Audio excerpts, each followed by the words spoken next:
Hey troops, so I'm going to show you how to create a form for your business. Forms are amazing for quizzes, great for lead generation, surveys, interest forms, just seeing who's interested in what it is that you're offering or collecting information in general. So this one lives on my website and it is the business health quiz.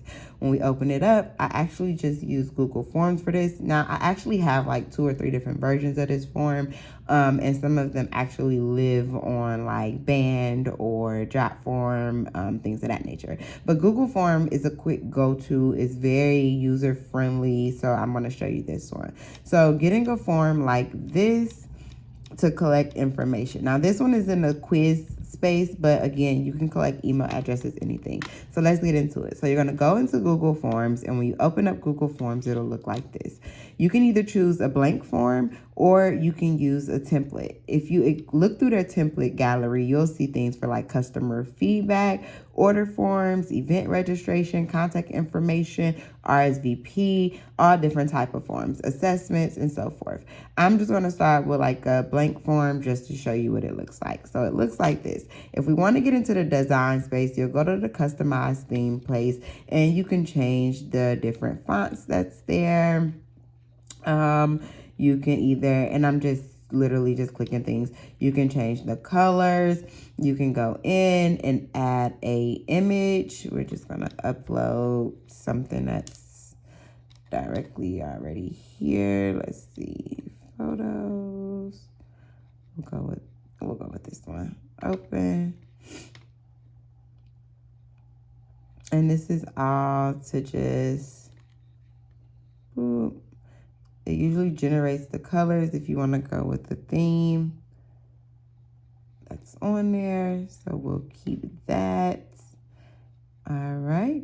And then we'll give our form a name. Test form is just what we're going to give it. We're going to give it test interest form, right? And then we can add, so our add feature is over here. We can add different sections. We can add a video if we like. You can add images, text and title. You can import questions from somewhere else, or you can add a question. Here's your options. You can do a short answer, paragraph, multiple choice, check boxes, drop down box, file upload, which will allow the person who's completing the form to upload a file. So if they're uploading music, resume, document, any of those things. Multiple choice, date, time, so forth. And so you essentially would go in and you would fill out your form. Let's see, dietary restrictions. I'm just throwing anything, add all. So sometimes it'll give you options. Let's say we want to add a question.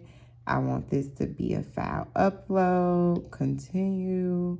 It'll look like this. You can allow it to be any file or a specific file. If you want it to be a specific file, so I'm going to just say it got to be audio, because that's all I want you to upload. But again, it can be any file, or you can allow for specific files. You can choose your maximum.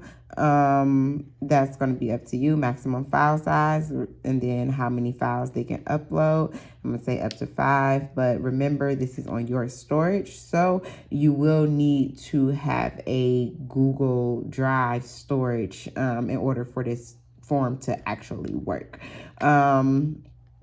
Let's say I want to give a short answer. How did you hear about us? Okay. And then we're going to name our form there. And when you're ready to send it out, so here's responses. All of your responses will go here. If you want to stop accepting responses, you'll click this box here. If you want to download a Excel sheet, it'll be here. You can even put different settings on here to make it a quiz. Select how many responses, if you want to collect their email, all of those things. And when you're ready to send it out, you just hit send. I like to shorten my link so it's not super long. And you'll attach that to wherever you want to send it to.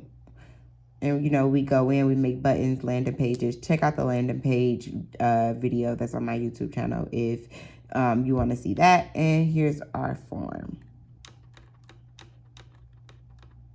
submit it.